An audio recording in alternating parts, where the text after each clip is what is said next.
ബാറൂസ് എന്ന ചിത്രത്തിൻ്റെ first half റെസ്പോൺസാണ് ഇന്നൊരു വീഡിയോ ഭാഗത്തെ. വീഡിയോയിലേക്ക് വരുമ്പോൾ വീഡിയോ ലൈക്ക് ചെയ്യുക, ചാനൽ സബ്സ്ക്രൈബ് ചെയ്യുക.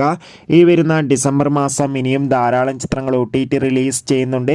നമ്മുടെ ചാനൽ ഭാഗം പരിശോധിച്ചാൽ നിങ്ങൾക്ക് കാണാൻ വേണ്ടി സാധിക്കുന്നതായിരിക്കും. മോഹൻലാൽ സംവിധാനം ചെയ്ത് മോഹൻലാൽ തന്നെ പ്രധാന വേഷത്തിലെത്തി ഇന്ന് ഡിസംബർ 25 റിലീസ് ചെയ്ത ചിത്രമായിരുന്നു ബാറൂസ്. എല്ലാ സിനിമാ പ്രേമികളും ഒരേപോലെയായിരുന്നു ചിത്രത്തിൻ്റെ ആദ്യ റെസ്പോൺസിനായി കാത്തിരുന്നത്. ഫൈനലി ബാറൂസ് എന്ന ചിത്രത്തിൻ്റെ ആദ്യ ഷോ ഇപ്പോൾ കേരളത്തിലെ വിവിധ തിയേറ്ററുകളിൽ ആരംഭിച്ച് ഇപ്പോൾ ചിത്രത്തിൻ്റെ ഫസ്റ്റ് ഹാഫ് റെസ്പോൺസ് ഒക്കെ പുറത്തുവന്നിരിക്കുകയാണ്. ചിത്രത്തിൻ്റെ ആദ്യ പകുതി തന്നെ മികച്ചൊരു പോസിറ്റീവ് റെസ്പോൺസാണ് സ്വന്തമാക്കാൻ വേണ്ടി സാധിച്ചിട്ടുള്ളത്. ചിത്രം കാണുന്ന സിനിമാ പ്രേമികളെല്ലാവരും ഒന്നടങ്കം പറയുകയാണ് ബാറൂസ് എന്ന ചിത്രം മികച്ചൊരു 3D എക്സ്പീരിയൻസ് ആണെന്നും ചിത്രത്തിൽ ലാലേട്ടൻ്റെ മികച്ച അഭിനയം തന്നെ കാണാൻ വേണ്ടി സാധിക്കുന്നുണ്ടെന്നും. എന്തായാലും കാത്തിരിക്കാം കൂടുതൽ അപ്ഡേഷൻ അറിയാൻ വേണ്ടി. ചിത്രം കാണുന്നവരുടെ അഭിപ്രായം കമൻറ്റ് ചെയ്യുക. ഈ വരുന്ന ഡിസംബർ മാസം ഇനിയും ധാരാളം ചിത്രങ്ങൾ OTT റിലീസ് ചെയ്യും. ചാനൽ